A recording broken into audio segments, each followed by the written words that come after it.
These two Pokemon might be the best balanced version exclusives that I have ever run in this format. Today I'm going to try and figure out which one can solo Emerald version fastest. Lunatone, the Sapphire version exclusive, or Solrock, which was originally only obtainable in Ruby, but can also be found in Emerald. These are the rules for the playthroughs, and they can also be found in the description if you're curious later. Okay, now let's talk about these Pokemon and why they are so well balanced. For base stats, they are simply physical and special counterparts of each other. Both of them have 70 HP and 70 speed, but then Lunatone has 95 special attack and 85 special defense. Whereas Solrock has those stats in its attack and its defense, with 55 special attack and 65 special defense. Those are the stats that Lunatone has in its physical attack and physical defense. The other brilliant thing about these designs are their typing, Rock Psychic. Rock is physical for Solrock and Psychic is special for Lunatone. They have the ability to levitate, so they lose their weakness to ground type moves, which is always convenient. The good design continues in terms of move pool. They both start with the same two moves, Tackle and Harden, and then through level up they both get Confusion at level 7. So by the time they get this, they each have a physical move and a special move. At level 13 they get Rock Throw, so then each of them has the same type attack bonus move using their better stat, and beyond there, then their movesets diverge. Lunatone gets specially oriented moves, so at 19 Hypnosis, 25 Psywave, don't worry, that move's trash, we're not going to use it today. 31 Cosmic Power, both of them get this. 37 Psychic for Lunatone, or Rock Slide for Solrock. And beyond there we have trash solo run moves like Future Sight and Explosion. I think Solrock's level up move pool is a little bit better. It gets Fire Spin instead of Hypnosis at level 19, and Solar Beam at level 43 instead of Future Sight. But once again, the developers decided to make these two paired really well with each other, so through TM and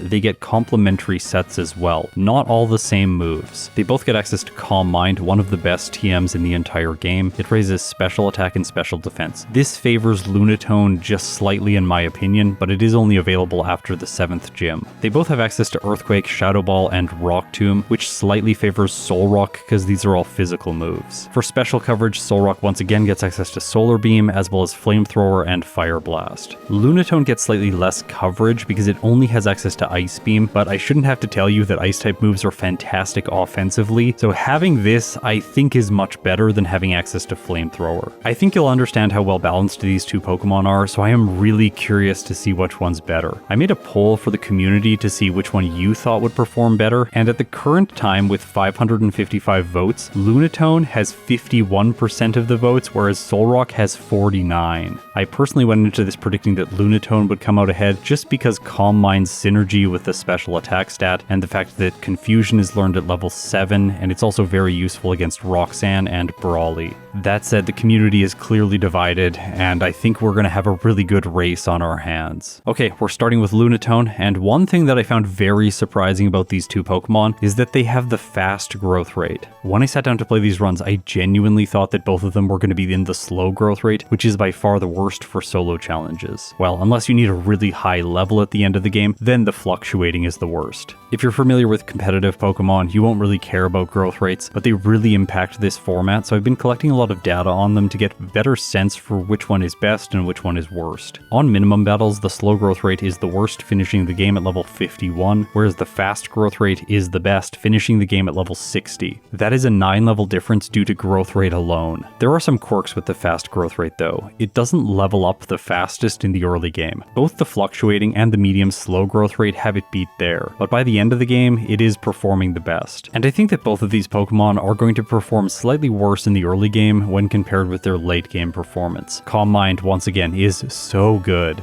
The early game though is definitely slightly harder for Lunatone. This is because its lower attack stat means that Tackle initially is doing less. Also, its defense stat being lower exposes it to more damage against Roxanne. If you didn't know, the rock type doesn't resist itself. For my Lunatone, I've gone with a modest nature. I think lowering my attack makes the early game a little bit harder, but overall it's going to benefit this playthrough the most. Two alternate natures would be Quiet to raise special attack and drop speed, or Rash to raise special attack and drop special defense. Lowering physical defense in Emerald version always seems risky because Steven is the final trainer and all of his Pokemon have extremely strong physical attacks. Also, base 70 speed tends to be around the threshold where you can start dropping this stat and still outspeed all of the Pokemon in the late game. Just so you know, the AI trainers do not have good speed stats in Pokemon Emerald. The fastest Pokemon in the entire game is Steven's Claydol with 140 speed. Since this is my first playthrough with Lunatone, I want to play safely and not get walled anywhere, losing significant amounts of time. Because of this, I'm going to train against all of the opponents in the early game to gain as much experience as possible, leading to Roxanne.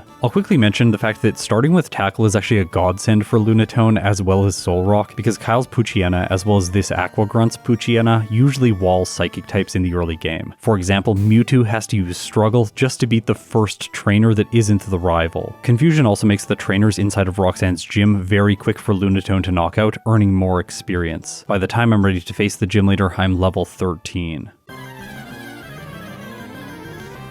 Okay, going into the Roxanne fight, I knew that I was going to need to set up with Harden to minimize the damage from Rock-type moves. Her AI chooses Rock Tomb as a speed control move, and then once the enemy has guaranteed the outspeed, they're going to start using other moves. In this case though, the Geodudes also have Rock Throw, so they're going to use that as well. This means they're always hitting with same type attack bonus damage that is neutral. With Lunatone's lower base defense, I felt like setting up was the safest course of action before knocking her Pokemon out. This also gives me the opportunity to have my speed lowered so that when the Nose Pass comes in, it's already faster. This is a problem for it, unlike the Geodudes, because its only Rock-type move is Rock Tomb. As a result, it's going to start using things like Block, Harden, and Tackle against me. There's a small advantage for Lunatone here. Since I'm using Confusion as my primary damage dealing move, and the fact that the Nose Pass has Harden to set up its defense, it's never going to take less damage from each one of my hits. And I also get a lucky critical hit, knocking it out very quickly over only 2 turns. That's a first split for Lunatone of 6 minutes and 34 seconds.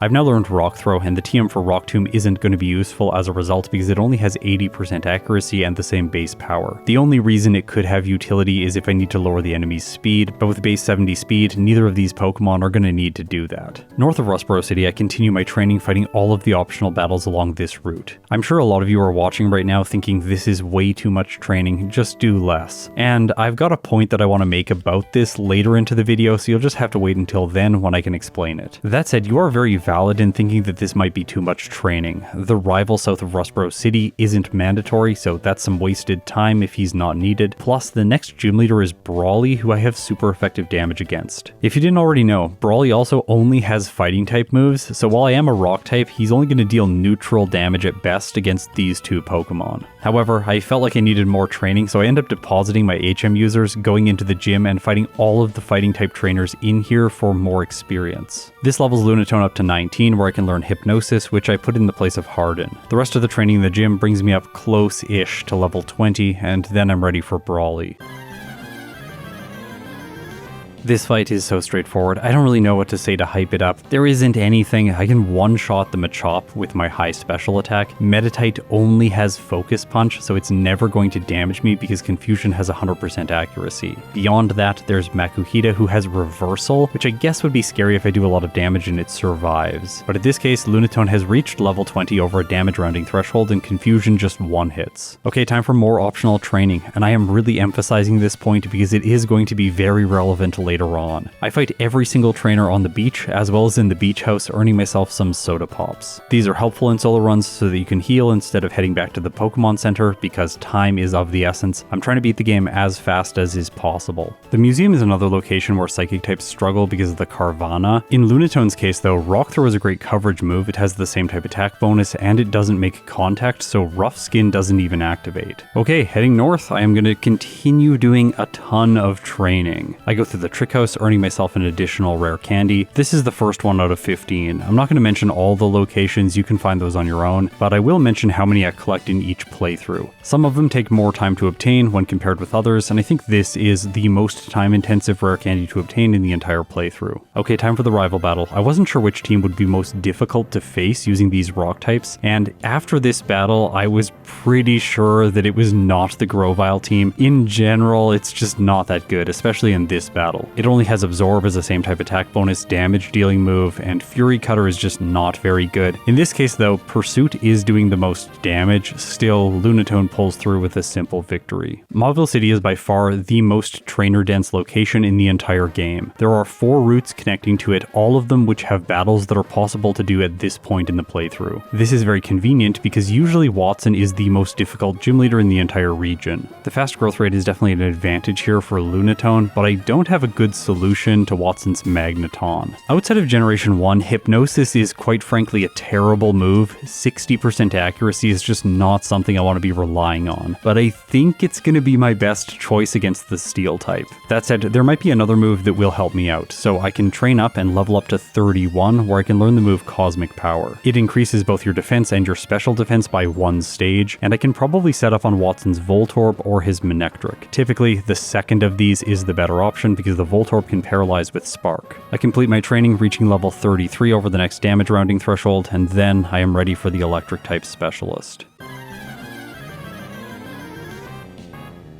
His lead is Voltorb. It's quite fast with 49 speed, but my Lunatone is actually faster than every single Pokemon on his team, even the Manectric. I knock out the Voltorb as soon as possible to avoid getting paralyzed, and then against the Electrike I start setting up with Cosmic Power. Typically what happens here is that it either spams Howl to set up itself, or it spams Leer to lower your defense. In this case it goes for some Howls as well as some Leers, splitting between the two, although I don't need my physical defense, so once I reach +6 I knock it out and move on to the Magneton. This is usually where the battle gets difficult, but with my outrageous special defense stat, I don't think that's going to be the case. Even though Confusion is resisted, it's still doing about a third to Watson's most difficult Pokemon, and he doesn't use a Super Potion, so I knock it out in only 3 turns. While I am paralyzed for the Manectric that's last, you can tell that it's trying to set up to do enough damage to me, getting to +3 with Howl. Then Watson gets trapped in a Super Potion loop, and eventually Confusion comes through, giving me the victory. Lunatone has had a dominant early game. This is a third gym split of 24 minutes and 48 seconds. Ordinarily in my videos at about this point I would switch back to the other Pokemon and we would see how it would do in the early game. But in this video I want to stick with how I was playing the runs, and we're going to go through most of Lunatone's playthrough before switching back to Solrock. You're going to understand the reason why I decided to do things like this as we see more and more of Lunatone's footage. Okay, so the next gym leader is Flannery. Now, as I head north, there are going to be some people asking the question, what about the Psychic TM, which is obtainable in the game corner? If you're prioritizing playing these runs as a speed run, which is what I do, then it's not obtainable before Watson, because you just have to take too much time to earn all the money required. However, it is possible to obtain it before you take on Maxie at the top of Mount Chimney. Aksukari Sara, a member of the community, has routed out how to find enough vitamins and nuggets and sell TMs so that you have 70,000 Pokédollars for the game corner when you get back there after passing through Meteor Falls. The thing about Lunatone is that I'm going to get to level 37 and learn Psychic naturally before the TM would ever become useful. I hope this gives a little bit of context to all of the early game grinding that I've been doing. My goal is to get to Psychic as fast as possible to accelerate the remainder of the playthrough. The only way to make the Psychic TM more useful in this playthrough is cutting trainers in the early game so that I don't level up to 37 as fast. Maybe that'll be possible. We will have to explore that option later into the video. For now, I level up to 37, learn Psychic in the place of Confusion, and then I face Maxie at the top of Mount Chimney. For Lunatone, this battle is more annoying than anything else. Intimidate doesn't really matter outside of the Mightyena. I am going to have to knock it out with Rock Throw because it's a Dark type.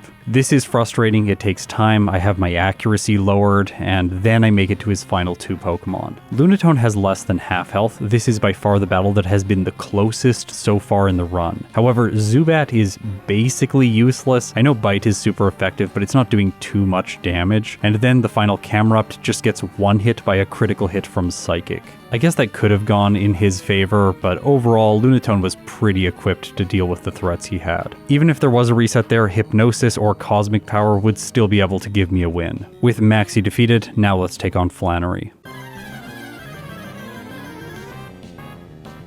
Her lead is Numel, quite frankly terrible lead. I guess it can set up Sunny Day for the rest of her team, and it has Magnitude, which should be super effective against rock types, but in this case it's useless because I have Levitate. Because of how incompetent the Numel is, I just set up Cosmic Power here for free. I figured I didn't need more than +3 with it because that's going to be a little bit of overkill and just waste extra time. From there, Psychic one-shots her lead, as well as the next Slugma. I level up to 39 and then go up against the Camerupt. I thought this might take 2 hits, but no, it goes down to a single hit, leading to her final Pokemon Torkoal, which is by far the most defensive. It hangs on with a sliver of health, and then she heals it with a Hyper Potion, but this doesn't save it from its ultimate fate. Alright, Lunatone is doing ridiculously well. This thing is so good. I've been starting to say for a little while that I think that Psychic types, along with Fighting types, are the best 2 types to solo run this game with. More recently than that, I played the game with Nosepass, a Rock type, and the Rock type is not a good type to solo run Emerald with, so it looks like right now the Psychic typing side of Lunatone is really carrying it through this section of the game. But the Rock type is also helping a little bit here and there, at least for now, because the Water types haven't shown up yet. A resistance against Flannery's Pokemon gave me that battle for free, and it should also give me the battle against Norman. I don't expect him to be a threat with either of these Pokemon.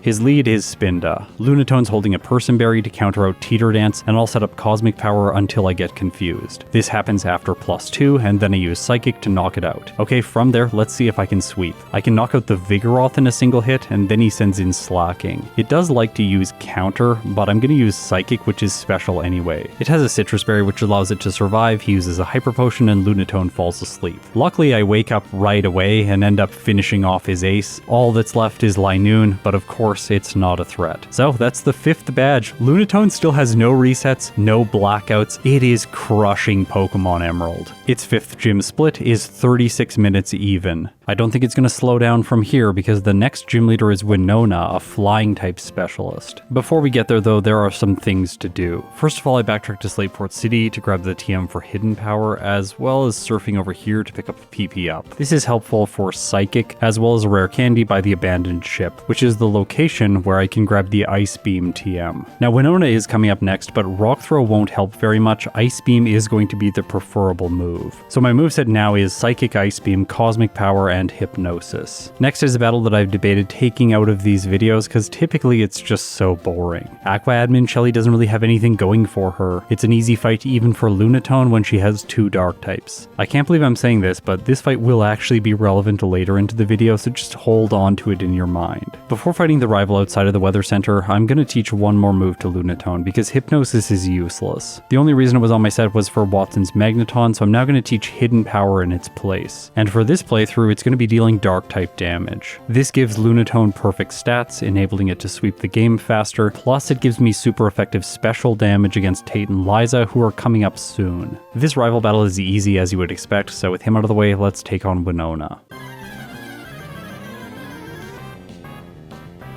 Okay, so Lunatone matches up really well against her entire team, especially with Ice Beam. I one-shot the Swablu, one-shot the Tropius, then the Pelipper comes out. Of course, it's going to troll me for a bit, so when it goes for Protect, I just set up with Cosmic Power, improving my defenses, and then I use Psychic to knock it out. Next is Skarmory. Ice Beam is my best choice here, dealing neutral damage, knocking it out over 2 turns. With it going down, there is only an Altaria left over, which takes 4 times damage, so yeah, Winona didn't stand a chance. I want to now draw your attention to this one mandatory double battle at the top of Mount Pyre. I have never played a Pokemon that has struggled with this battle. The only reason I'm drawing your attention to it is because Lunatone needs to knock out each one of the Pokemon one at a time, whereas Solrock will have Rock Slide by this point in the game, which gives me the ability to attack both Pokemon at the same time. So small advantage for Solrock when facing double battles, whereas Lunatone has a small disadvantage here. Once arriving in Lily Cove City, I face the rival outside of the department store so that he'll move out of the way and give me access to more vitamins. I purchased 4 calciums, bringing Lunatone's special EVs up from 43 to 93. It's now time for some plotline stuff. This all culminates with the battle against Maxie. Lunatone here is grateful to have access to Ice Beam, which gives me good damage against Mightyena. That said, it still survives, but he uses a Super Potion and then I knock it out. Because I wasn't able to use Swagger, I still have my Person Berry to ward off the Crobat's Confuse Ray, and then Psychic one-hits. From there, there's only Camerupt. Now here I do need to draw your attention to one quirk with the AI in Generation 3. 3. It does not know which ability your Pokemon has, even if your Pokemon can only have one ability. As a result, it tests Earthquake, trying it against my Rock type, which of course fails, doing nothing. Then it knows my ability and it's not going to use this move anymore. But I don't give the Camerupt a chance to attack again. In the Team Aqua Hideout, I face Matt. Of course, I'm going to say no to learning Explosion. This move is terrible for solo runs. With him defeated, I can explore the sea. I go all the way to Pacific Town to grab rare candies along the way, and then I head back to Moss Deep City to face Tate and Liza. Before jumping right into the battle, I did decide to use rare candies starting at level 52. I have collected a total of 13 up to this point in the run. I use only 11 here, bringing Lunatone up to level 63, and then I initiate the battle. As things get started, I want to mention the HM user that I'm bringing into this fight. It has the ability to manipulate what the Claydol does at the beginning of the battle. So for instance, if my solo Pokemon is a flying type, and then the HM user I bring into the battle is also a flying type, the Claydol is going to choose to go for Ancient Power instead of Earthquake. For these solo challenges, I have essentially made it a rule that I'm bringing in a Magikarp to this fight, or a Pokemon that is equivalent to Magikarp. So for that reason, I'm not going to be bringing flying users into this battle. All of that said, even if I did bring a flying type Pokemon into this battle, the AI doesn't know that I have Levitate like I mentioned before. So the Claydol is still going to be going for Earthquake on the first turn. It just then wouldn't knock out my HM user, which would be a little bit frustrating. I want that thing to go down as soon as possible so that the battle becomes 2 versus 1. In most cases, this can seem like an unfair fight, and with Lunatone it does. After one turn of Cosmic Power setup, I can just kind of crush their entire team. Ice Beam is great against the Xatu, as well as the Claydol, and then I have Hidden Power for the Solrock and the Lunatone. You can see here that I'm alternating between which Pokemon I'm targeting. This is just in case they use a Hyper Potion. I don't want to just attack in over and over again while they heal multiple times. Although the Solrock ate a Citrus Berry, so I can target it again and knock it out. From there, the Lunatone is simple to finish and I take a first attempt victory. Lunatone gets a 7th split under 1 hour. This is stacking up to be an incredible first playthrough time. When I was playing this run, I was genuinely starting to wonder if nothing was going to stand in Lunatone's way. It seems perfectly poised to crush everything from here on out because I now have access to Calm Mind, one of the best moves in the game. If any part of this run was going to be difficult, I expected it to be the beginning of the run, and yeah, I got through all of that with no resets. So Lunatone might be the first exceptional rock type that I've played in Pokemon Emerald. I keep Cosmic Power on my moveset for the next battle against Maxie and Tabitha. I think I probably could have just gone with Calm Mind here. It doesn't really matter that much. This battle tends to not be a problem. After that, I complete the plotline, defeating Archie, who is very simple despite having a dark type Pokemon. And then in Juan's gym, I get prepared, teaching Calm Mind in the place of Cosmic Power. Okay, time to crush the last gym leader. This one's simple. Calm Mind turn 1. From there, I got confused and burnt my Person Berry, so I'm just gonna sweep. Psychic knocks out the Love Disc and the Celio, and then he sends in Kingdra, and I just one-shot with Psychic. I did not expect that. From there, Whiscash goes down to a single hit, and then Crawdaunt comes in. I do not have a good move against Dark types, so I'm going to have to rely on Ice Beam here, and I can't believe I'm saying this, but a not very effective Ice Beam without a critical hit after only one turn of Calm Mind one-shots the Crawdaunt. Okay, Lunatone, calm down. And it's going to get a chance because throughout the league, Calm Mind is going to continue being amazing. Before that though, I want to make sure I'm prepared for Wallace. So I backtrack to this route where there's a waterfall and these little bike paths where you can jump along with the Acrobike. This is to grab an extra rare candy. This one doesn't take too much time. And then from there, I head towards the league, crushing Wally, who is basically the only trainer in my way. With Victory Road behind me, Lunatone is now ready to take on the Elite Four. In Emerald, these trainers are not very good. You can usually exploit them with a combination of a setup move and substitute, or just a single setup move. In this case with Lunatone, I do go into the battle against Sydney with a White Herb.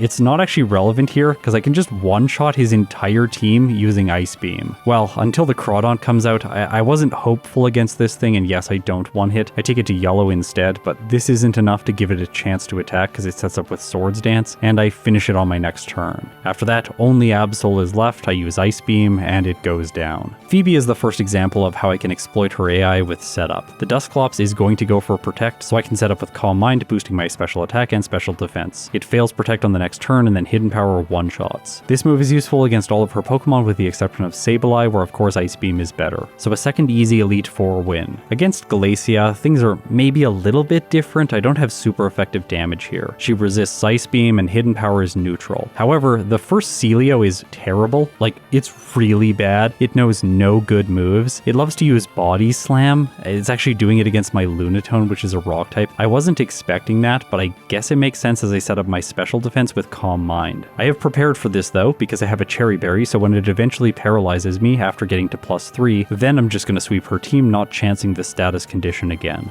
And as I am coming to expect, Lunatone just sweeps everything with single hits using Psychic. And Drake, who follows, is not going to be better. Obviously, I have Ice Beam. I set up once against the Shelgon, hoping it won't go for Rock Tomb to lower my speed, but it does, which is frustrating because I'm slower than all of Drake's other Pokemon. Hilariously, the Salamence is second because it has Crunch, but it can't do much damage, only about a quarter. Kingdra does a little bit better with Surf, and Flygon falls victim to the fact that it thinks it can use Earthquake against a Rock type. As a result, even with my speed lowered, Drake is simple, so Lunatone has made it to Wallace, the second last trainer in the entire playthrough. Right now, I am feeling very confident about this one. Let's do it.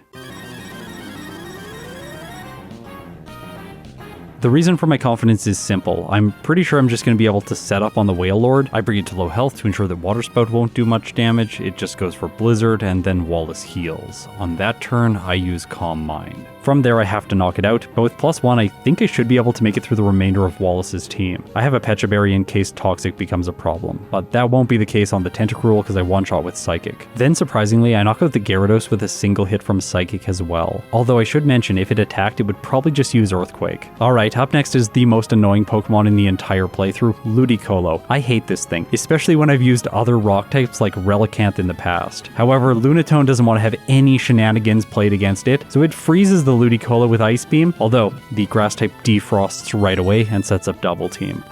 Is this gonna get frustrating? I hope it won't. I go for Psychic on the next turn, Wallace uses a full restore, and then the same type attack bonus move just does more damage because of course it does, it has a higher effective power, and Ludicolo faints. From there, Milotic is next. It has incredible special defense, but it just chooses Toxic, which is cured by my Pecha Berry, and his Ace faints. That leaves only the Whiscash and Psychic one-shots. Okay, Lunatone crushed this portion of the game. A time of 1 hour 16 minutes and 52 seconds when it defeated Wallace. It did this with 0 resets. Let's bring up my first playthrough tier list. Right now, the best result that I have is Medicham with a time of 1 hour 37 minutes and 27 seconds. So unless it takes Lunatone more than 20 minutes to defeat Steven Stone, I am on track for a first attempt personal best. But before we see what happens with this playthrough, let's let the moon fade from the sky and the sun come out. It's time to get going with my Solrock playthrough. As a kid looking at this Pokemon's design, I always thought that it was a fire type and would try to use water type moves against it.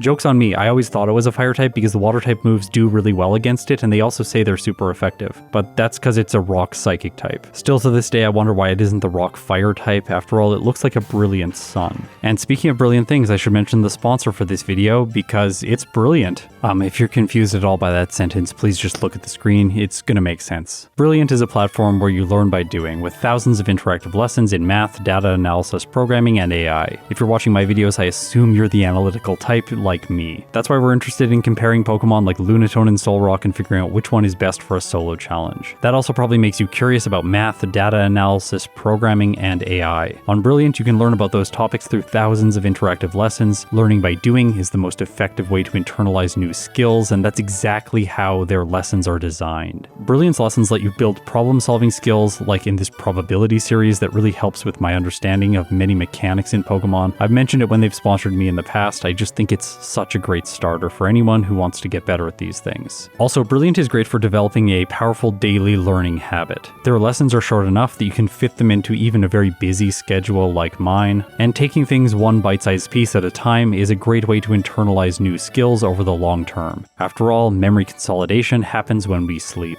Other than the Introduction to Probability course, there is also Exploring Data Visually, Predicting with Probability, and a whole bunch of programming courses. To try everything Brilliant has to offer for free for a full 30 days, visit brilliant.org/ScottsThoughts, or click on the link in the description. You'll also get 20% off an annual premium subscription. Thanks, Brilliant, and now let's get back to another brilliant thing, Solrock. The initial portions of the game, the very first few battles, are easier than with Lunatone because Tackle just does more damage. Getting Confusion at level 7 isn't as much of an advantage then, but it will help against the Rock Gym because Tackle is useless. Harden gives me a way to raise my defense so that Solrock is taking less damage, and then Confusion is the perfect move to knock out the Geodudes, which resist Rock Throw. Once I make it to where Ace Nose Pass, Rock Throw is the better move because it has the same effective power as Confusion, but it deals physical damage, which is better for Solrock. That said, Nose Pass can increase its defenses, so eventually Confusion is the better go-to move. It's a slow victory, but Solrock does of course get it. Now, unlike with Lunatone, I was a little bit more worried about Brawly with Solrock. That said, I'm going to take the same route through the early game, battling most of the initial trainers to level up as much as possible. This gives me access to the move Fire Spin, which I'm going to put on my moveset because I think it could be helpful against Watson's Magneton. It's definitely not as good as Hypnosis, and that's saying a lot, but still a fire type move that deals chip damage every turn could potentially have a niche. I defeat all the trainers inside the gym for quick experience, and then I go up against Brawly. I said I was a bit worried here because Confusion is going to be dealing less damage, but damage isn't actually the issue for Solrock. In this case, it doesn't have an issue. The fact that my physical defense is higher means that Brawly will hit for less damage, plus the Machop knocks itself out in Confusion, Meditite can't attack as long as I spam Confusion, and then the Makuhita is all that's left. And for it, Confusion gets a critical hit and it faints in one turn. Heading north past Slateport City, I have to battle the rival after doing a bunch of training on random trainers. I was initially concerned here that my low special defense might be a problem against his Grovyle, but no, the Grovyle's actually just kind of bad. And in this case, it feels like it's a flying type, it looks like it has wings. It isn't, but Rock Throw gets a one hit anyways because I'm over leveled. Still, without access to Hypnosis, I wanted to train a little bit more before taking on Watson. So I go up all the way to level 31 to learn Cosmic Power in the place of Harden. I also continue my training past this all the way up to level 33. By the way, inside Watson's gym, this guy with Volbeat and Illumise is great experience, so I battle him. With that, I'm ready for Watson. My biggest fear in this battle is he's going to paralyze me. I critical hit the Voltorb, knocking it out in a single turn with Rock Throw, and then against the Electrike, I'm going to set up Cosmic Power. This way, I will boost my defenses so that his Pokemon are basically doing no damage. Once my special defense is set up fully, I knock out his Electrike and move on to the Magneton. Okay, so how much damage is Fire Spin going to do? The answer is really not very much. Looks like about a sixth.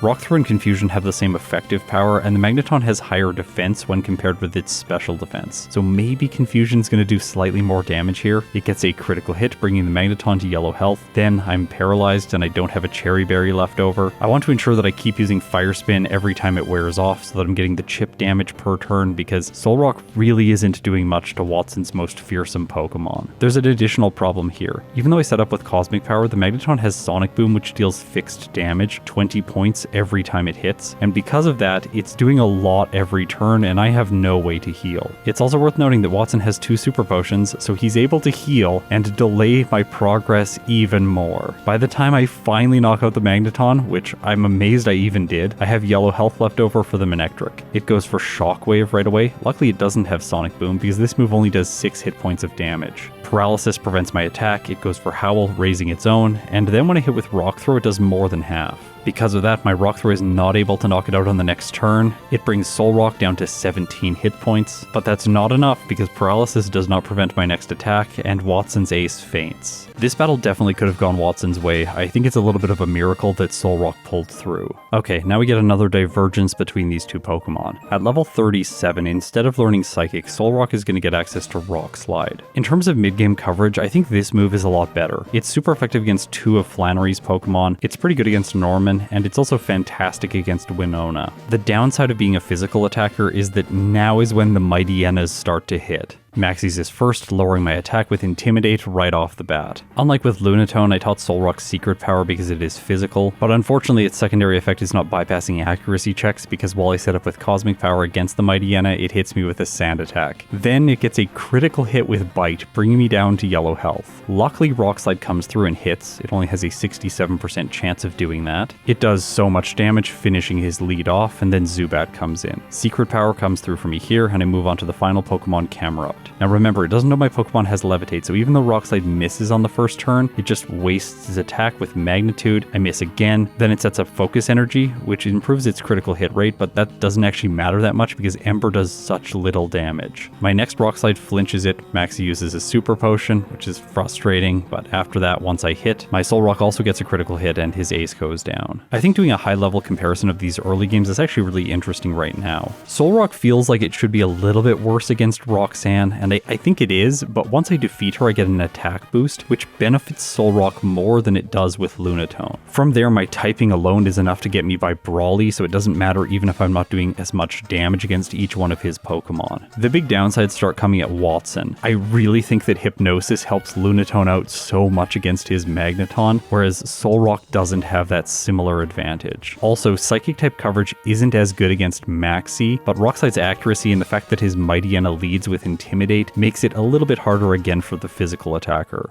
Okay, it's time to take on Flannery, and as you would expect, Solrock is quite good here. The Numel is awful, I can set up Cosmic Power for free, and after that, Rock Slide is enough to sweep her team. By the way, I actually had to look up that term, sweep, and its definition in relation to things like sports as well as games. I wanted to see if this is actually technically a sweep, because the Torkoal does survive a hit from Rock Slide. What Google tells me is that a sweep is a situation where one team wins all the games in a series. So in this case, I think it is appropriate to say that Solrock sweeps her team, but that would mean that in any case where I knock out all of the enemy's Pokemon, it is technically a sweep. That doesn't really feel accurate. Typically, I try to use that term when I one-hit all of the remaining Pokemon, or they're just extremely easy to defeat, and that is still the case here for Flannery. Let me know what you think about the term in the description. I'm always trying to make my language as specific and clear as possible, because if I have learned one thing being a YouTuber, it is that I, as well as pretty much everyone else, are never being quite clear enough with their communication. There is always some different way to interpret what is said. Anyways, I'm always trying to be as clear as possible when describing things about the game. Thanks for poking all of the holes in everything that I say, because that way I get better. Okay, as I'm heading over to battle Norman, I want to draw your attention to my move pool because Solrock has learned Return at this point. After defeating Maxie, I backtracked to Fall Arbor Town to pick this up, which does waste a little bit of time when comparing with Lunatone, because I knew that the special attacker wouldn't need this normal type physical move. But with Solrock, I do think it makes sense to pick it up. It's pretty strong, and I have the Silk Scarf to boost its damage by 10%. I'm going to bring up this segment of footage, and also here is a timer. This way we can judge exactly how much time it took for me to obtain Return this way, instead of just waiting until Pacific Log Town to grab it. The reason I'm doing this is that Return is going to have to yield this amount of time in order to be an advantage in the playthrough. Now, as this footage starts, you're going to notice that there's a giant jump cut where the timer just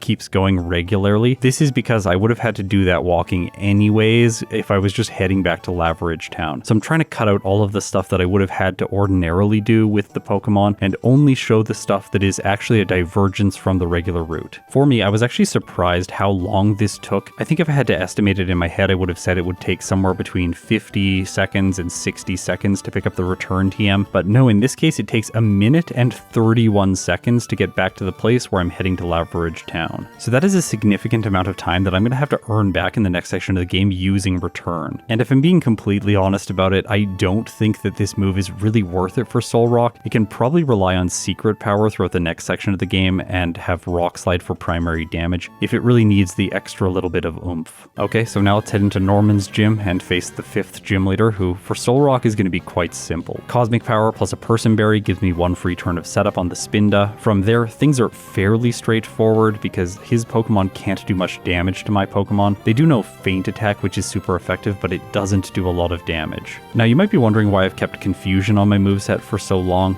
The specific reason is because Slacking knows Counter. This move has lower priority, and it will reflect back physical damage whenever Slacking is hit by a move like Return or Rock Slide. That said, Confusion is special, so I can use this to attack it on the first turn if I want to. Or I can buy time with Cosmic Power, raising my defense additionally before attacking on the turn when Slacking is loafing around. By doing this, the battle's really straightforward. Outside of the fact that the Slacking does use Yawn, this made me maybe consider if a Chesto Berry might be the better option for this fight. Still, my Rock type wakes up, and it is able to eventually eventually knock out his ace. From there, only Lunatone remains, and it is a simple one-hit using Rock Slide. I spent time talking about Solrock picking up Return and how that might be a time loss when compared with Lunatone. And I've also explained why I think it might be unnecessary altogether. That said, Lunatone also has a small divergence from what Solrock's path is going to be, and that will cause some time bloat for its playthrough. That's the time it takes to go through the abandoned ship looking for the Ice Beam TM. Here's the footage of that with a timer so that we can compare it with Return. I'm going to make that footage smaller and put it in the right hand corner of the screen so we can focus on what I'm doing with Solrock right now, because I want to draw your attention to a small mistake I'm doing, which is sailing over to the abandoned ship to pick up this rare candy. It is objectively not a good choice to do that right now, because I can later come here and use teleport to get back to whatever city I just came from. I could also use fly to go to Dewford Town so that I have a shorter trip overall. And the reason I can't use teleport now is because I want to head north to grab this other rare candy, which is in between Slateport City and Mauville City. Okay, so returning to Lunatone's footage, it is 42 seconds of time that it spends investing in Ice Beam. That's a small advantage for the special attacker over the physical attacker because Return was more of an investment. The physical attacker continues to have small disadvantages, like against Aqua Admin Shelly, who I said was never really relevant, but in this case she has a Mighty Anna, lowering my attack stat. Luckily it comes in second, so it never messes you up against the Carvanha. With her defeated, I take on the rival. He is still not difficult, and I can just one-shot the Grovyle. From there, let's head into the battle against Winona. With Rock Slide, this one is really simple, as long as I don't miss. I think missing on the Swablu would actually be the worst case scenario because it can set up Perish Song. If it does that in a solo challenge, you've just lost. For the Pelipper, I spend a little bit of time setting up Cosmic Power, then I one-shot it with Rock Slide and move on to the Skarmory. This is the only Pokemon on her team that takes neutral damage. That allows it to use one turn of Sand Attack, but this is still not enough for her. The Altaria just gets hit right away by Rock Slide and I knock it out. Like I said when we were looking at the Lunatone footage, there is an advantage for Solrock here with double battles that are mandatory, because Rock Slide hits both opposing Pokemon. However, in Generation 3, moves like this deal 50% damage to each Pokemon, so my damage is divided. That said, Lunatone is actually going to finish this battle faster when compared with Solrock, and it's for a really interesting reason. When I was using Psychic, I had to choose which Pokemon I wanted to target. I went for the Wailmer first, and then the Poochyena didn't knock out my HM user. Because of that, I never have to go through the switching dialogue, which Solrock does, and then Solrock also has the chance to teach Meryl a move, which just wastes time. Due to that, Lunatone ends up coming out ahead, which is a result that I wasn't expecting in this fight. Of course, with more foresight in a second playthrough, I can probably get Solrock's time down in this fight. That said, the advantage that I thought Rock Slide was really isn't that prominent. The total time spent in this fight is only different for the Pokemon by 1 second. Okay, so now it's time to examine another place where Solrock is going to go off of the path to gain a TM, which Lunatone did not need to pick up. Because I was running Hidden Power Dark for Tate and Liza to have special damage against them, I don't need to grab Shadow Ball. But with Solrock, I'm going to journey up the tower to pick up this powerful TM. This means I have to dodge a bunch of spinning trainers, which are really annoying in these playthroughs. I'm using the menu trick to pause them, figure out where their motion is currently in their cycle, and then I close it and I can predict how much time I need before I use my movement commands. In a lot of more modern playthroughs, I am considering using Hidden Power Ghost instead of Shadow Ball, just because the whole trip up this tower takes quite a while. In this case, battling some extra trainers along the way, it took me a total of 1 minute and 20 seconds, so almost as much time as it took Solrock to get access to Return. In Lilycove City, I defeat the rival, head into the department store, and pick up some protein to improve my attack stat. Okay, I will admit now that I'm going to skip Substitute, and in retrospect, after completing all of the playthroughs with both these Pokemon, I don't think that's the best idea. Substitute is a fantastic move, and I'm going to talk about why later into the video. We can see some examples of why it might be helpful against Maxie in the Magma Hideout, because it can not get hit by moves like Scary Face and Swagger. That said, with Solrock, getting hit by Swagger when you have a Person Berry is actually an advantage because it boosts my attack stat. This allows me to crush his entire team. Matt, he's kind of useless. His Mighty Anna though has no damage dealing moves, so you can set up Substitute there for free if you really want to. Just like with Lunatone, I go through Shoal Cave to pick up an additional rare candy, and then I explore all of the watery regions to get the fly point to Pacific Log Town. This is where you can pick up another Return TM, which I am going to grab with Solrock just for a little bit more moveset flexibility in case I need it in the late game. With all of that out of the way, I head down the rapids, grab a rare candy, and journey back to Moss Deep City to take on Tate and Liza. But before then, I'm going to level up to 54 on the gym trainers, and then use rare candies to boost Solrock all the way up to level 67. This is 4 levels higher than Lunatone was for this battle. I'm playing Solrock second, of course, and I felt that this was safe to do because Lunatone has of course stomped the game all the way until Steven Stone. Okay, so let's go into the Tate and Liza fight so that we can all be extremely confused by confusion. Why didn't I teach Shadow Ball for this battle? I think when I was doing this run, I was thinking that I could rely on Rock Slide, which is going to do super effective damage to the Xatu, and even with only 50% of the entire hit, it still knocks out the Flyer. It's also neutral against both of their rock types, so I can continue damaging the Claydol while hitting their Solrock. Now, this might look fun or cool. It seems like we're doing more work every turn than we otherwise would be, but if I just had Shadow Ball, this entire fight would be a series of 4 one-hits, and that would overall make the entire battle much shorter. So not teaching the Ghost type move after spending 1 minute and 20 seconds accessing it is objectively just terrible play. I don't know what I was thinking here. Either way, Solrock pulls through with a first attempt victory. The prize for this messy win is the TM for Calm Mind, which, as I've mentioned before, doesn't benefit Solrock nearly as much as it does with Lunatone. Although I think there is a silver lining here. Solrock has a lower special defense stat, so having a move like Calm Mind, which increases my special attack and my special defense, does benefit its weaker defensive stat, while still giving it some kind of advantage offensively, because it's not like it has terrible special attack, and with a move like Psychic, it could deal decent damage. Hold on to this idea for later into the run. As I head towards the Space Center, let's just say Solrock is also doing incredibly well in this solo challenge. No resets and no blackouts, just like Lunatone. After playing Onyx in Crystal version and Nosepass in Emerald over the last 2 weeks, I did not expect these rock types to fare so well in these playthroughs. This is a versus video though, so let's compare them with each other and see which one's doing better. After the Tate and Liza split, Lunatone is performing significantly better. This graph shows us that it's been gaining small advantages throughout every split, and the biggest advantage that it gained was in the Flannery split. That is because Solrock took the time there to pick up Return. Okay, so our physical attacker is pretty dominant, but it is still at a disadvantage. Speaking of this disadvantage, I've had to do this voiceover over multiple days. Videos like this take a long time to produce and a lot of effort. So initially when I made the poll, these two were tied almost 50-50, but after coming back to the poll, once it had received over 8,500 votes, Lunatone has 63% of the community vote, whereas Solrock only has 37. I think what likely happened here is more people started looking into its moveset and realizing that Lunatone is a special attacker that gets Calm Mind, and this slowly started to skew the results in favor of it. That said, even though Solrock is annoyed by Intimidate, it doesn't cause any problems against Maxie and Tabitha or against Archie in the final battle of the plot. With him out of the way, there's only one gym leader left. It is Juan, who is generally just incompetent. I think there is an argument to be made that Solrock could be converted to a special attacker by this point in the game, because Calm Mind does set up my primary defensive stat against Juan, although in this case Rock Slide and Return are just more than enough to defeat him. Hilariously, before I fight Wally, I teach Shadow Ball in the place of Confusion. I guess it's better late than never. Anyways, I can use it on his Gardevoir at the very end of the battle. I do want to mention just before that though that he has Magneton. This is usually a Pokemon I draw a lot of attention to in playthroughs, but in this battle it's not scary because it doesn't have the move Thunder Wave, which is typically what makes it so challenging in solo runs. With it defeated, I use Shadow Ball for the first time and then move on into the rest of Victory Road. In this area, there is the option of picking up the Psychic TM. It's really not very far off the beaten path, so you don't lose a lot of time by grabbing it. However, with Solrock, I was realizing that I'm at a time disadvantage, and I decided to just go with a physical attacker for the league and skip this move altogether. I really hope I'm not going to get punished for this choice. Anyways, we have almost caught up with Lunatone. Let's go through the league and see how Solrock does. Using the White Herb, I can counter out the Intimidate from Sydney's Mightyena, and from there I just sweep his team with Rock Slide. The only Pokemon that survives is the Crawdaunt, and it does attack, doing decent damage. That said, after a bunch of full restores wasting my time, I knock it out, and then one-shot his final Absol. Phoebe's next, I get a free turn of Cosmic Power, and from there I can use Shadow Ball to sweep her entire team. Well, similarly to Flannery and Sydney, her final Pokemon Sableye does survive. It sets up with Double Team and she uses a full restore. This can sometimes get scary, but it doesn't in this case. Eventually I knock it out. Glacia's next, it's a simple battle set up with Cosmic Power, then sweep with Rock Slide. With her defeated, this is where Solrock starts to fall off when compared with Lunatone. Lack of Ice Beam against the Dragon-type specialist is not a great thing. Plus I have Rock Slide, which is not able to one-shot his Shelgon, and he sees the type effectiveness of this move and then switches in Flygon instead. That's actually an advantage for me, I think, though, because I can just knock it out for free. Salamence comes in, it's not able to do much with Crunch, so I take it out over 2 turns, but I have been intimidated. This is a scenario where Solrock would have been helped out much more by Substitute when compared with Cosmic Power. Still, while this fight is messy, the biggest threat he has is Kingdra, which knows Surf, but it also likes to set up Dragon Dance, which makes no sense when it's going to be using primarily a special attack. Because of this weird quirk, I'm able to make it through Drake, although the fight was decently long. Okay, so there's 2 trainers left. Wallace is the first of them. Now, before I go into the battle against him, I want to draw your attention to a strategy that I haven't talked about once with Solrock, but people did mention it in the comments of my poll, and that is using Sunny Day in combination with Solar Beam and Flamethrower. This initially seems like it's theoretically a really strong choice, because Sunny Day reduces the power of water-type moves, and it also allows you to use Solar Beam in a single turn, plus it boosts the damage of Flamethrower. There is also additional synergy with the fact that Solrock can learn Calm Mind. However, there's a bit of anti-synergy because it doesn't have a naturally high special attack or special defense stat. But the real reason I chose to avoid this strategy in my first playthrough is because Sunny Day is very inconsistent. When it wears off, if this happens against the wrong Pokemon, sometimes the fight just spirals out of control and there's nothing you can do to salvage the strategy. I felt like running Cosmic Power and teaching Earthquake in the place of Return was going to be overall the more reliable strategy for the Water-type specialist. What I want to do is damage the Wailord initially so that it doesn't have good damage with Water Spout, then set up with Cosmic Power. Now, perfectly for me, Wallace isn't using a full restore, so I can set up multiple times with Cosmic Power before starting my sweep.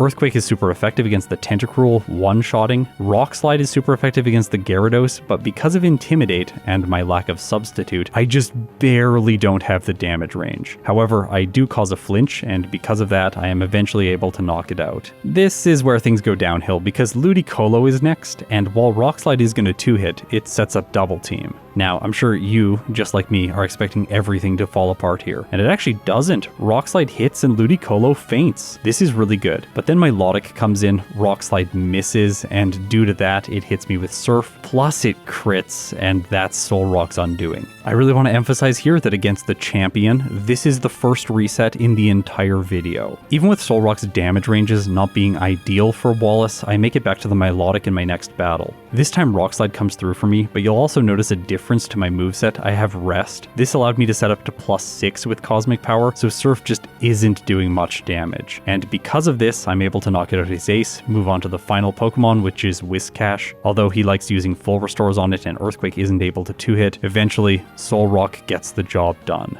Okay, now that the 2 Pokemon are at the same point in the game, let's compare results. Looking at the timeline, you can see that Lunatone is a lot faster than Solrock. The one reset to Wallace really did hurt its time here, but even without that, Lunatone is just going so much faster. If we look at level by trainer, you can see that I used my extra rare candies before Taten Liza with Solrock, and this pushed it to a higher level throughout the late stage of the game, but before that the levels were almost identical throughout the runs. One thing to note here is that does mean I have saved more rare candies for Steven with Lunatone, which is going to give it more of a boost there. Looking at the graph of real time by trainer, we can see that slowly Solrock has fallen more and more behind as the game has progressed. And sometimes the game time graph does not follow this, but with Solrock it does. Even for Wallace, there is a little bit more game time spent during that fight, likely because I needed to use Rest to set up and heal a bunch, and I also took multiple turns to knock out his Pokemon because I wasn't relying on Calm Mind like with Lunatone. Bringing up the summary of these runs to this point, in terms of real time, Solrock is 8 minutes and 46 seconds behind. If you don't have context around Emerald runs, like maybe you don't know, this is actually a lot of time. I just don't think there's going to be a way for Solrock to catch up. So let's go into the final battle of the playthrough and see how both of them do against Steven Stone.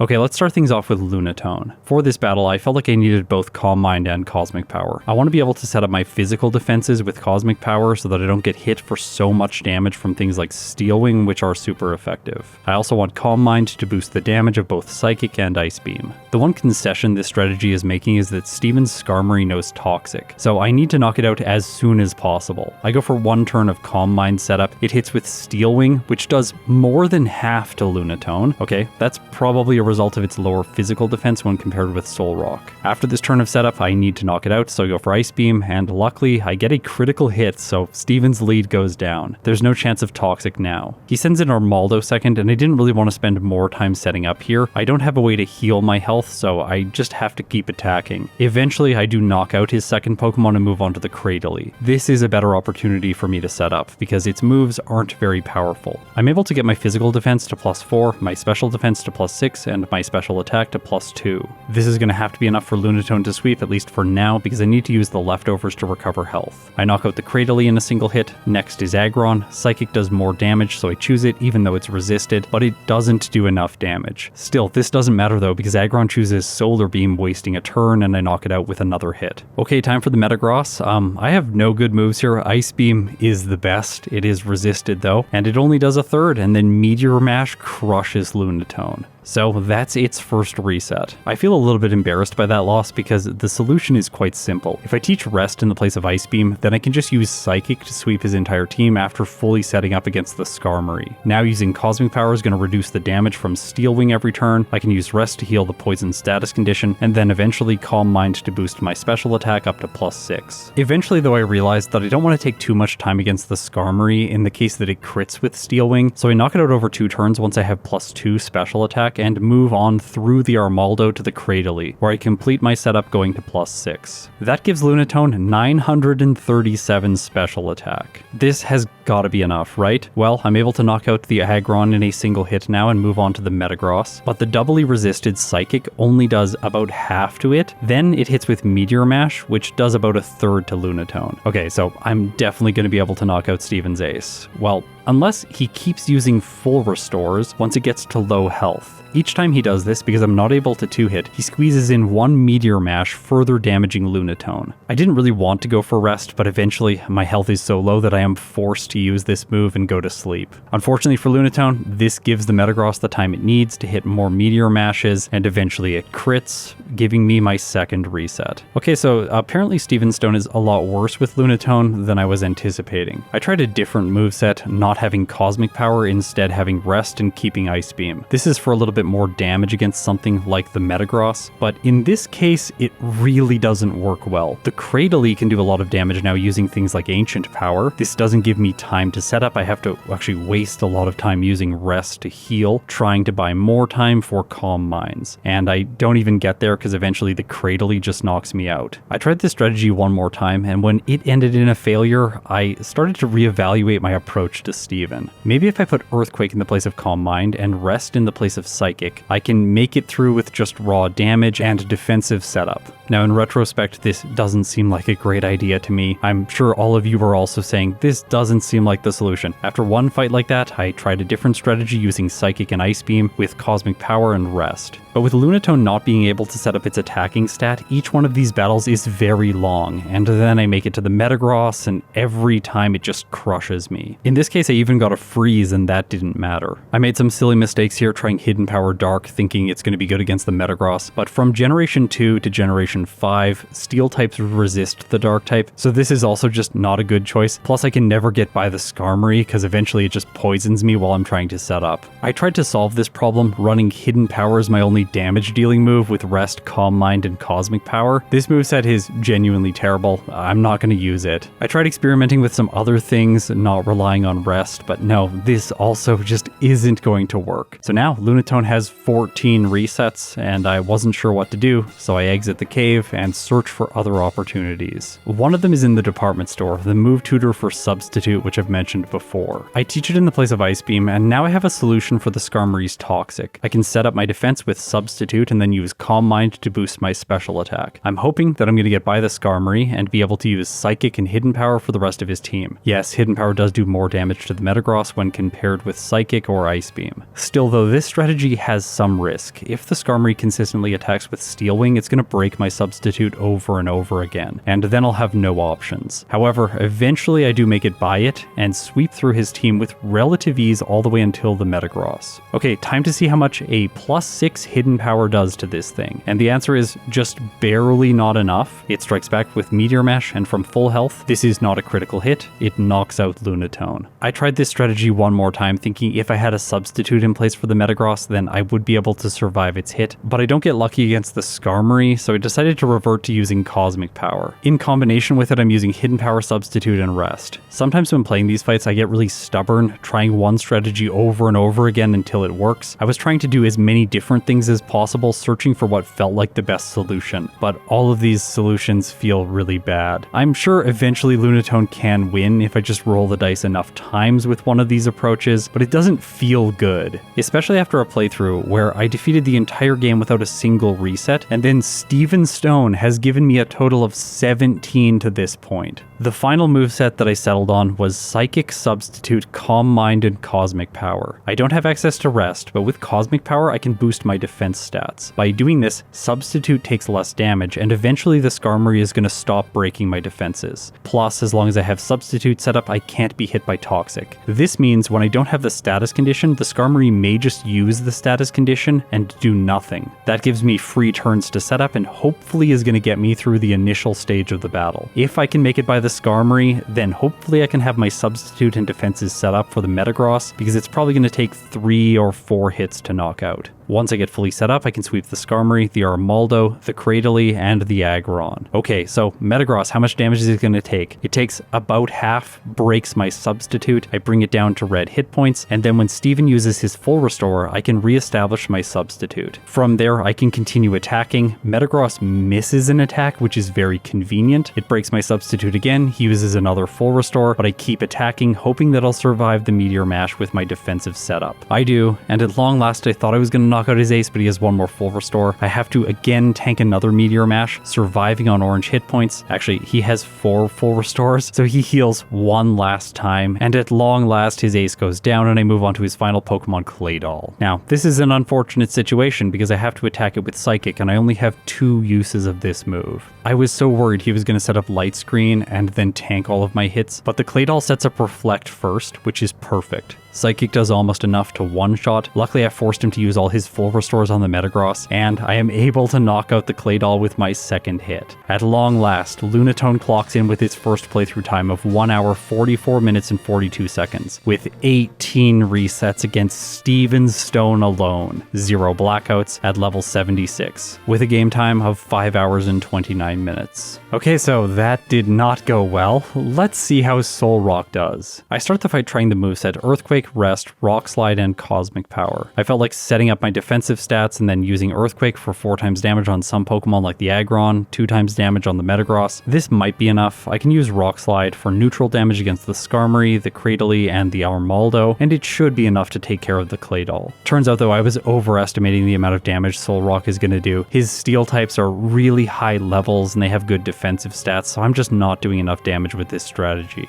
That said, unlike Lunatone, which could not pivot away from the special attacking strategy, Solrock can pivot away from the physical strategy. I told you this was going to be important. Now I can teach Flamethrower in the place of Earthquake, and then Calm Mind in the place of Rock Slide. This gives me a moveset of Flamethrower, Rest, Calm Mind, and Cosmic Power. Unlike Lunatone, which struggles to have a special move which is going to give good coverage against all of Steven's Pokemon, Psychic really was the best option I had. Solrock has Flamethrower, which is great against all of Steven's Pokemon.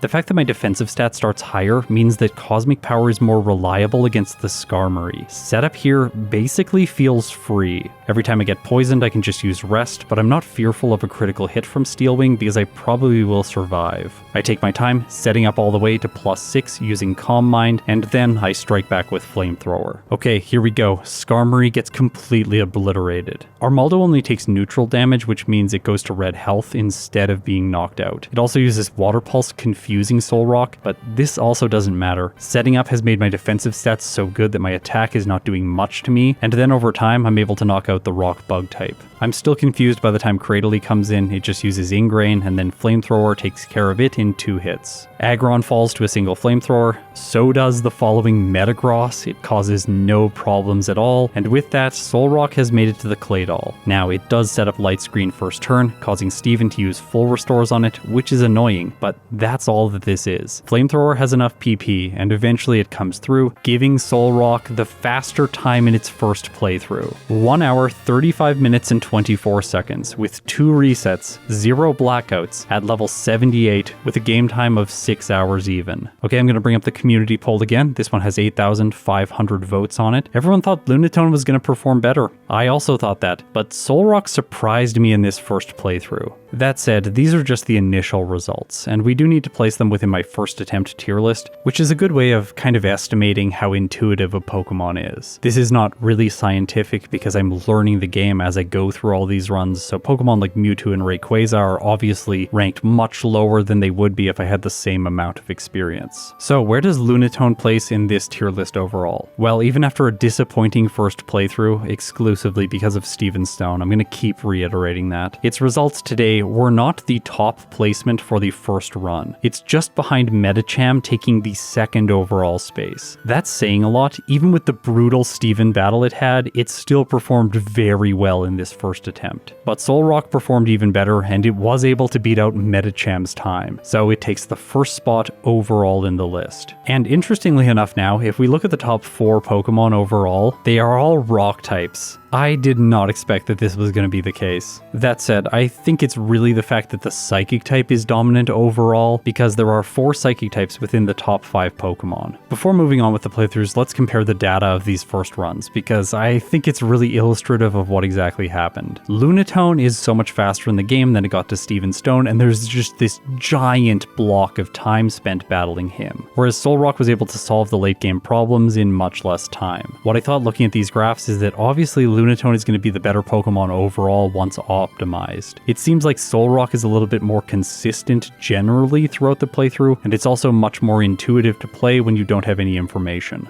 That said, I also think there might be some of my own internal bias here that is negatively affecting both of these results. I didn't use Shadow Ball with Solrock, which I should have. I also should be using Substitute with it much earlier on because I think it has much more to gain using that move. And Lunatone might have been unfairly disadvantaged against Steven Stone because I was using Rest in many of the fights, and it turned out that my favorite healing move was just not the solution I needed. I need to explore more, so let's get into the follow-up playthroughs and see what results I'm able to get with both of these Pokemon now that I have some insight into how they play. My first thought with Lunatone is I can probably reduce some of the early game training. It stomped the game in a confident fashion all the way until Steven Stone, so this is likely just time bloat that isn't really giving me any salient benefit. The thing is, this assumption is not true. Lunatone needs the early training, because in my second playthrough with it, when I made it to Watson, I got completely stomped. At level 25, my damage ranges aren't good enough to knock out the Voltorb and the Electrike in single hits. I don't have access to Cosmic Power to set up, and Hypnosis is just not consistent enough against the Magneton. After 2 resets, I felt this wasn't good enough for an optimized playthrough, so I decided to come in and try again. Now you might be wondering why I didn't calculate damage ranges after my first playthrough, and the reason is that a lot of the technology behind the scenes for Emerald version is in active development right now, so I didn't have access to RBY XP Router when I filmed the first Lunatone and Solrock playthrough. I had no root files to work with for the second attempts, so I had to come in blind and see what I could get done with the experience I had during the first run. Since recording the initial playthroughs, I have also been able to get input replays working for Generation 3, so I could now re-record those damage ranges if I had the replay file, but again, I recorded the first playthroughs before that technology was available, so I didn't have access to those damage ranges when doing these second attempts. I tried coming back to Watson at a slightly higher level to see if it was possible. I was hoping to luck through this battle with Hypnosis, and in this case, while I do get 2 resets, I managed to squeeze by him. I was pretty disappointed with this, but I just wanted to get a follow-up playthrough in to see if the rest of the run was consistent for Lunatone. However, then on Mount Chimney, Maxie completely destroys Lunatone several times, so once again, I decided to just take the restart. This is a bit of a weird scenario that I'm having play out with Lunatone. I haven't had a Pokemon be so dominant in their first run, then completely fall apart at the very last trainer, and then when trying to do follow-up attempts, fall apart earlier on into the run. Realizing the early game experience was so important for Lunatone, I wanted to pinpoint exactly why. And the reason is getting to level 31 for Watson so that I have access to Cosmic Power is the key to success there.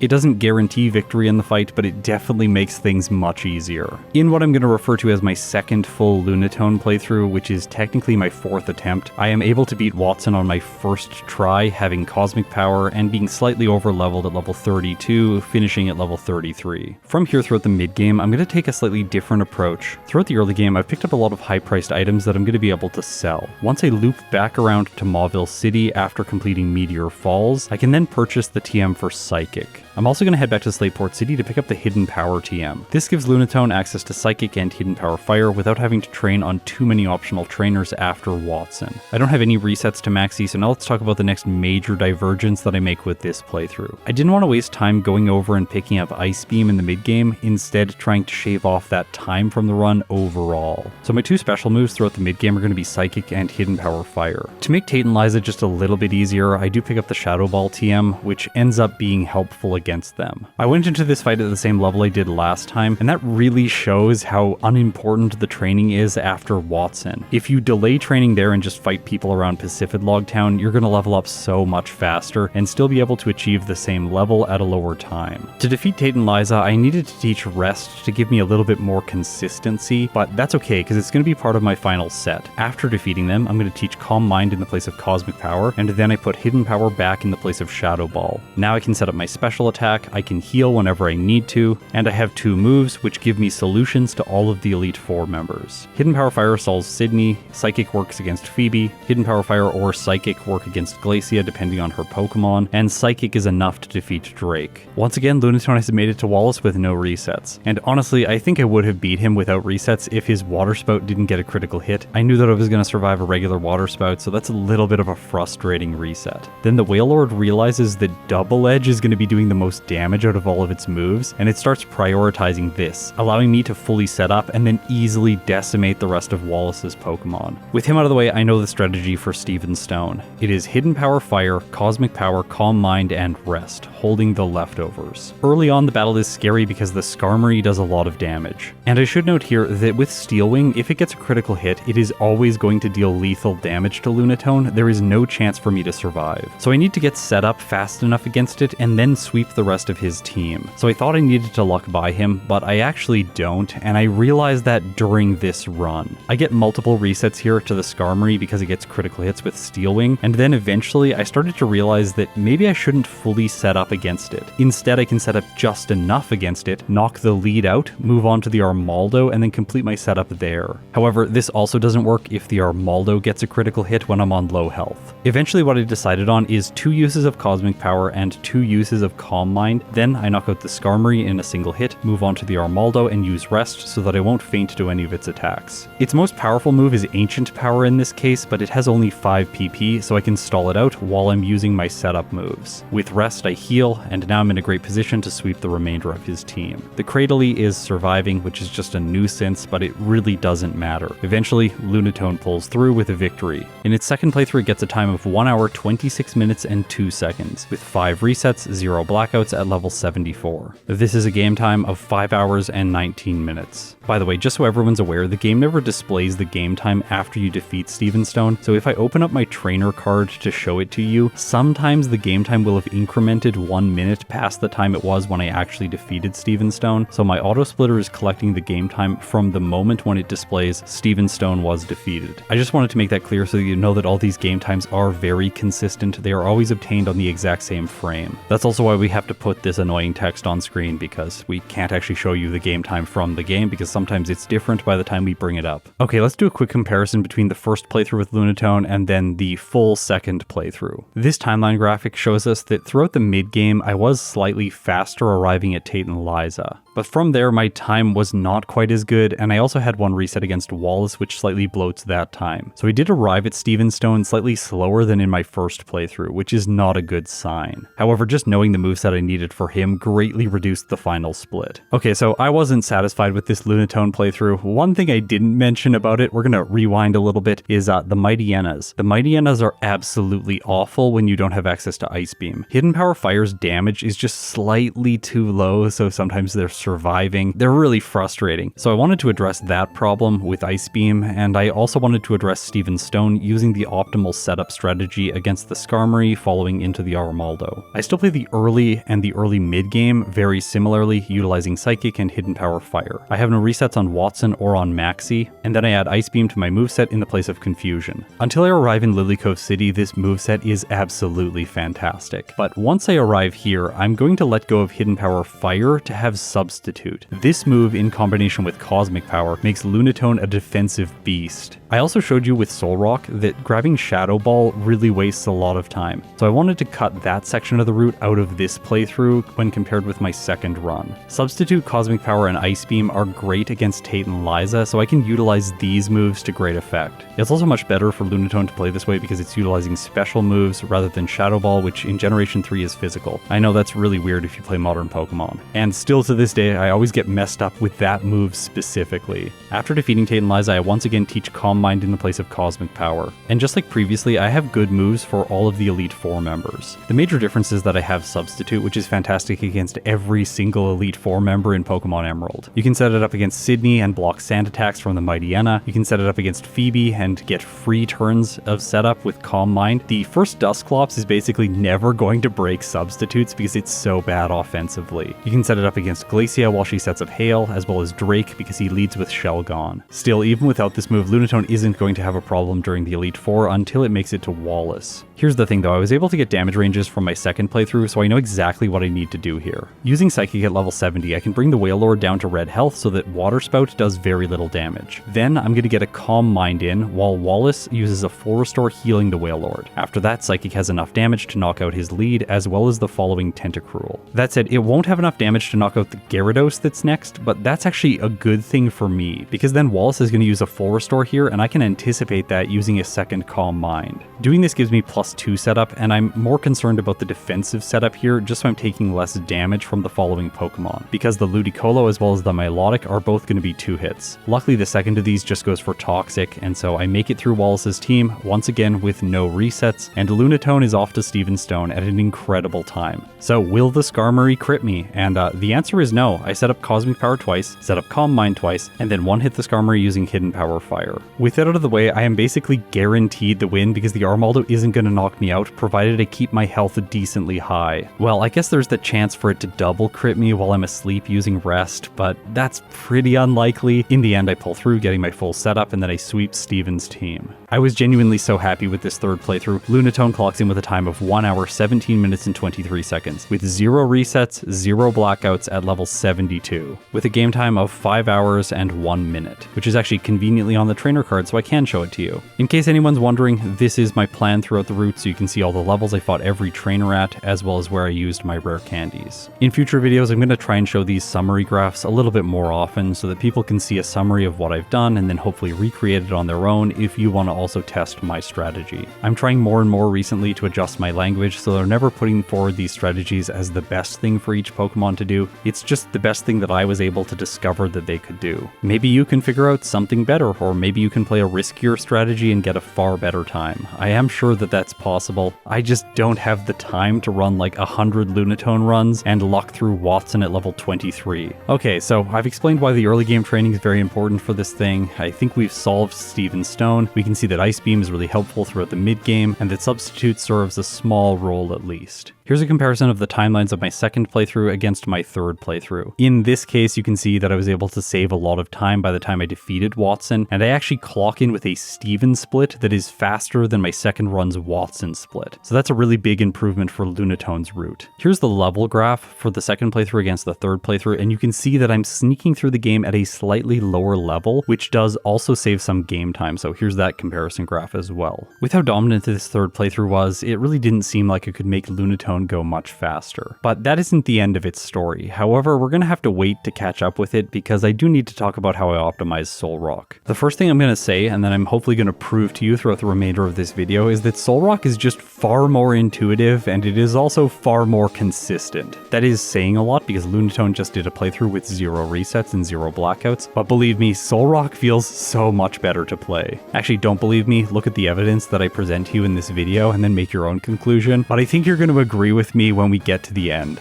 Now that I've made that statement, let me show you by far the sloppiest and most inconsistent run in this entire video. With Solrock, I wanted to experiment around with hidden power typings because I didn't really know what was going to be best for it. I decided on hidden power grass because it's good in combination with Calm Mind against Wallace as well as Steven Stone. In the past, people have constantly suggested this to me in the comments, so I'm going to try it today and see how it goes. Now I'm doing these Solrock follow-up playthroughs after Lunatones, so I knew that I was going to need cosmic power for Watson. At least that was my assumption after playing Lunatone, so I do go into this fight at level 31 today. However, with Solrock, this is a more complicated scenario than with Lunatone. Fire Spin is so much worse than Hypnosis, and that is saying a lot because Hypnosis is absolutely trash after Generation 1. By the way, just a brief aside here, Speedrunner and Steve M Plays and I have been doing some fun streams over on Twitch. Follow me there if you want to see some stuff that isn't quite as polished as all the streams I'm going to be doing here on YouTube. I said in the past that I wasn't going to use Twitch again, but I have decided to do it if I'm just streaming for fun and I don't want it to be a really polished effort. Also, I'm going to be streaming runs over there that are technically spoilers for these videos,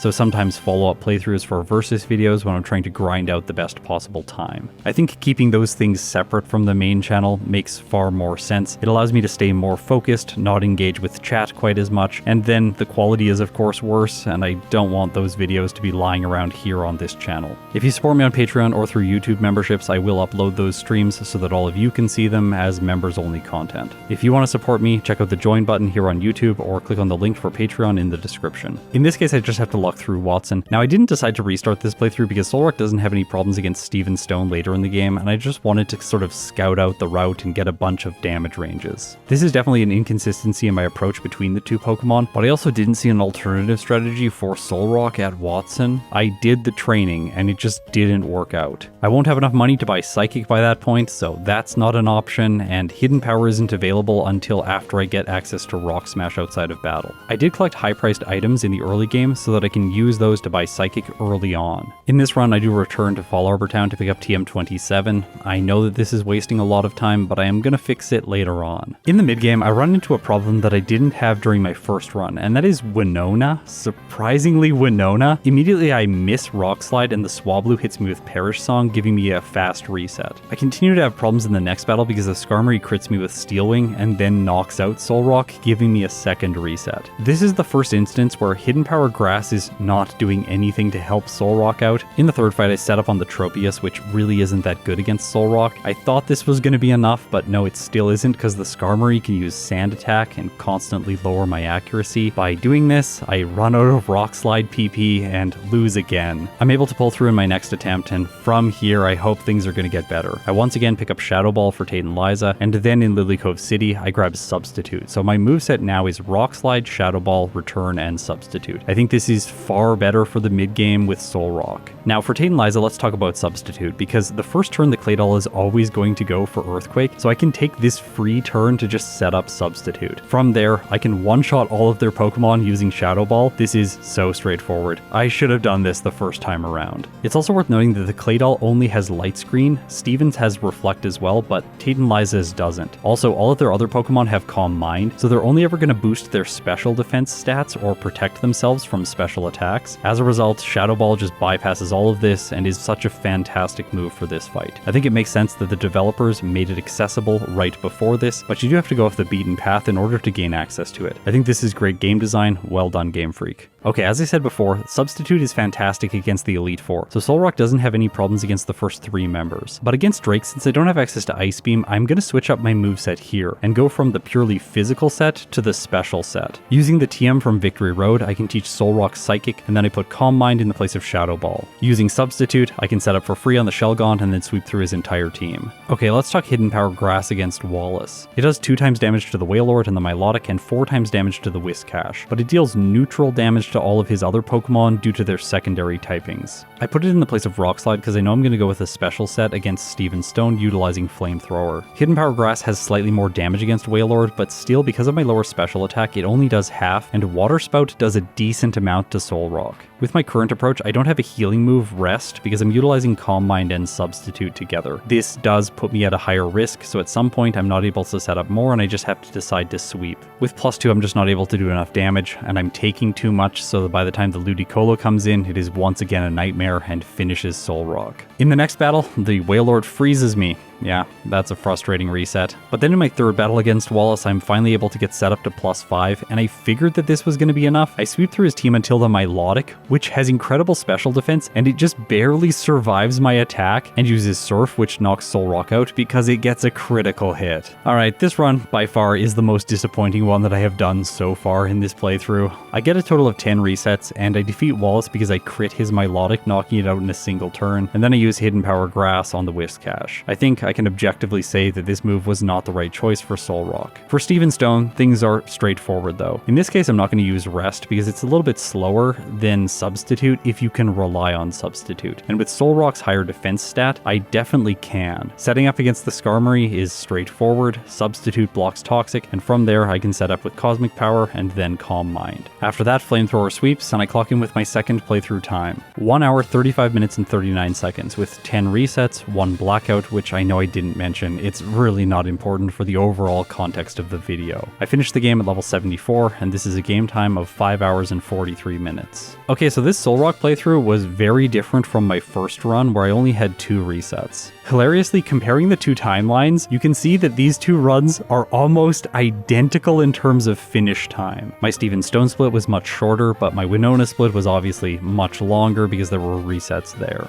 Looking at levels by trainer, you can see that I was able to shave off some for this second playthrough, but I wasn't able to do things consistently enough, so I had to look at Solrock's move pool and see what options I had available to me. Going into the third playthrough, the first thing that I do is give Solrock Hidden Power Ghost instead of Grass. This means I'm going to be using Hidden Power for Tate and Liza instead of Shadow Ball. It does do less damage, but it will still be enough to defeat them. This saves time because I don't have to go off the beaten path to pick up Shadow Ball. Plus, in Generation 3, Hidden Power's damage category is determined by its type, so it is going to be physical. I have a little bit of a bump in this playthrough fighting the rival where I do have 1 reset. This is because the Marshtomp went for Bide and I try to knock it out, but I just barely don't get it, so it finishes me with the unleashed damage. This is a frustrating reset, and while I do take it and continue with my strategy to see how it's going to play out, this reset alone is the reason that I decided to do a 4th playthrough with Solrock. For this run, I came up with a different, more reliable strategy against Watson, and I'm actually really proud of myself for doing this because I think about 6 months ago I would have completely missed that this was an option. Just outside of Watson's gym, after defeating Wally, I can talk to this guy, this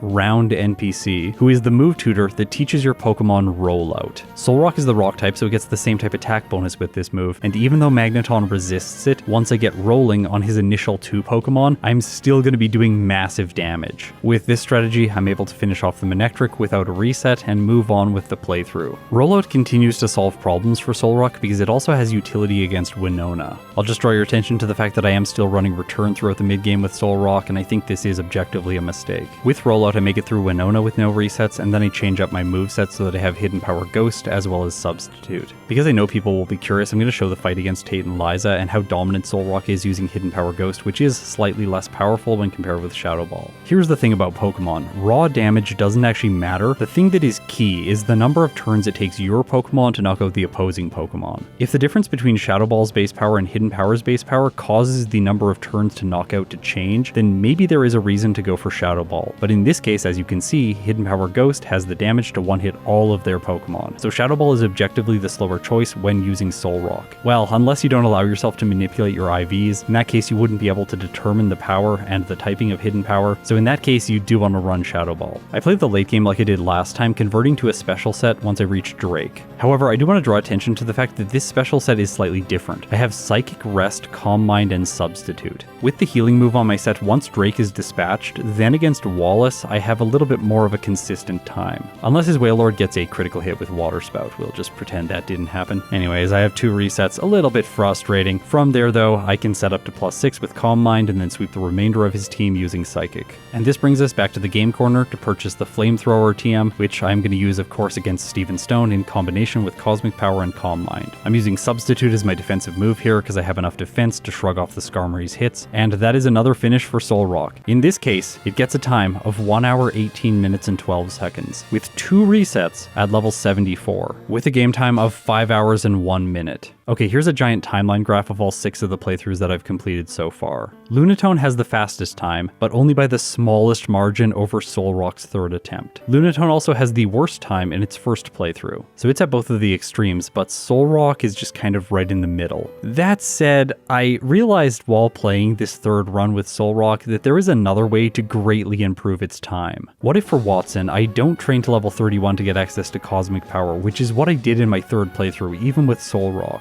If I can cut all the training and rely on rollout at a lower level, that split is going to be much faster, and that will bring Solrock's time down. Plus I could remove the 2 resets that I had during the run. The crit that Wallace got was just lucky, and my play against the rival was objectively bad. Okay, so in my 4th Solrock playthrough, I want to talk about the rival battle just before Watson. I'm going into this one at level 23. I get to 24 before the Marshtomp, and Confusion is going to be a 4-hit. The water type is using Water Gun, and I have planned this so that I just barely make it through the fight with 8 hit points remaining. Bide is not a threat in this case because if the Marshtomp decides to go for it, I'm faster and I can just use Harden to stall it out. I battle some of the trainers around Watson's gym, and then inside the gym I take on the Bug Maniac with the 2 bug types that have good experience yields, as well as the mandatory trainer. This brings Solrock to level 28 before Watson, and I can use Rollout to defeat him. The strategy here is very simple. The Cherry Berry cures paralysis from the Voltorb. I stack up Rollout 3 times before the Magneton comes in, and with this damage range, it is able to one-hit. It continues against the Manectric, and with that I pull through with a much better Watson split. From here, I'm going to make the optimization that I have been talking about through this entire playthrough, which is to run Secret Power on Solrock throughout the mid-game and not go back to Fall Arbor Town to get Return. I should also state that I'm not picking up items or trying to buy the Psychic TM with Solrock because this is just wasted time. Throughout the mid-game, I don't really need my levels to catch up to where they were before, although they are going to. Solrock could just beat the game at a lower level because it's so confident against Steven Stone. In this final attempt, I have no resets before I make it to Wallace. And then I have what I can only describe as the most heartbreaking reset that I have ever had in a playthrough. So I just want you to look at Solrock right now. Look at its moves. Do you notice that I did not use an elixir before this battle? Yeah, that's just a mistake, a complete oversight from me because I was trying to get such a good time. I went into the battle, did all my setup, I was prepared to sweep his team, and then I run out of PP and I have to reset. I was so close to getting a perfect Solrock playthrough to mirror Lunatone's perfect run. That said, I did decide to keep going. I'm not going to restart this far into the run. Plus, if you look at the timer, Solrock is about to completely destroy Lunatone's 0 reset playthrough. The strategy against Wallace is similar to what I've mentioned before. Once I set up enough with Calm Mind, then the Wailord uses Double Edge, and it just keeps using this move while I set up for free, and then I completely crush the rest of his Pokemon. Steven Stone is simple as always, no resets there for Solrock, and with that I clock in with my 4th and final playthrough with Solrock, getting a time of 1 hour, 15 minutes and 24 seconds, with 1 reset, 0 blackouts at level 74, with a game time of 4 hours and 48 minutes. Alright, let's bring up the 2nd attempt tier list and place Solrock's results within this context. By the way, just to catch everyone up, some of the Pokemon in this list are re-ranked based on stream results that I have done recently. So Medicham, Absol, Exploud, Breloom, Jirachi, Mewtwo, and Hariyama have all been re-ranked on stream since their initial videos, which only featured a single playthrough. Right now, Medicham has the best placement in this tier list with a time of 1 hour, 11 minutes, and 56 seconds. And Absol is in 2nd place with a time of 1 hour, 17 minutes, and 46 seconds. So with its current time, Solrock takes the 2nd place overall, beating out Absol.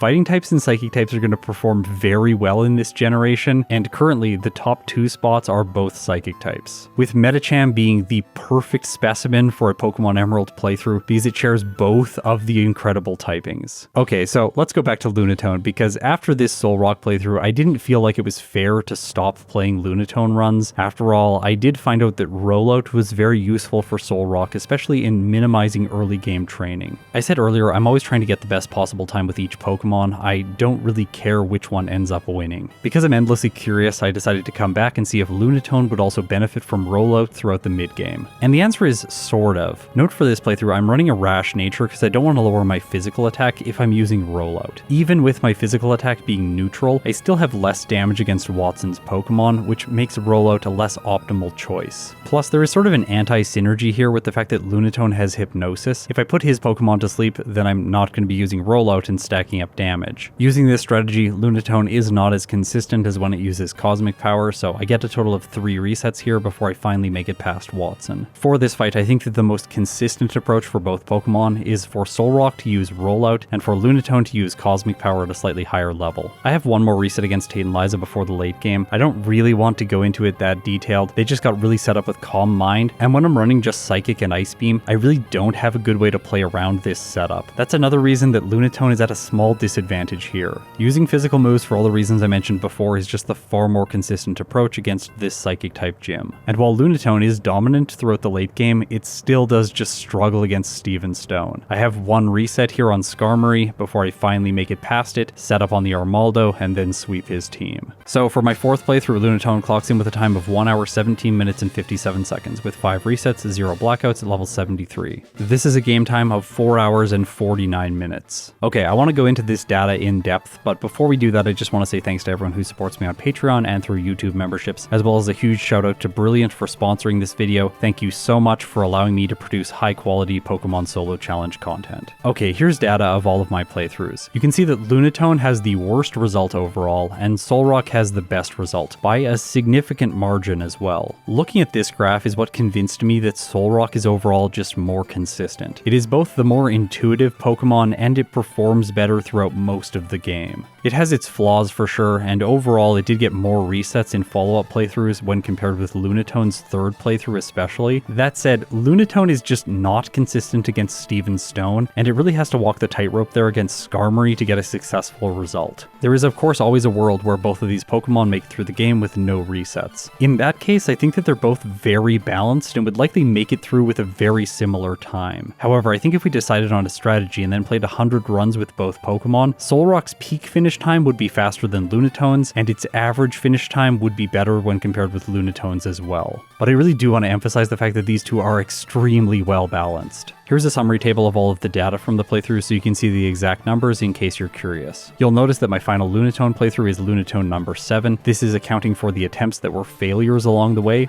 With Solrock on the other hand, I didn't have a single attempt which I considered to be a failure, although number 2, as I've said before, maybe should have been a restart just because the Watson split wasn't very good. In the end, if you don't like real time as a metric, maybe you prefer game time, and even in that metric, Solrock is able to squeeze out a slight advantage with a 1-minute lead. Here are the 2 route summaries for both of the Pokemon. Pause if you want to get this data and try it out yourself. Also, just so everyone's aware, I have re-released my overlays for Generation 1 and Generation 2, and there is a Discord link to that server in the description. I hope to see you over there if you want to do some of these solo challenges yourself. By the way, I will be releasing the Generation 3 and 4 overlays at some time in the future, although these games are much more complex from a programming standpoint, so that's going to take a little bit more time. Either way, I hope you'll join the community over there and try some solo runs for yourself. They are really fun after all. Today, Solrock is the victor, but that said, Lunatone still did very well. It still is able to, for now, squeeze itself into the 3rd spot overall in the tier list, beating out Absol, ensuring that the top 3 placements are all Psychic types. Okay, that's it for this video. Thank you so much for watching. If you have made it this far, you are incredible. I will see you in my next one.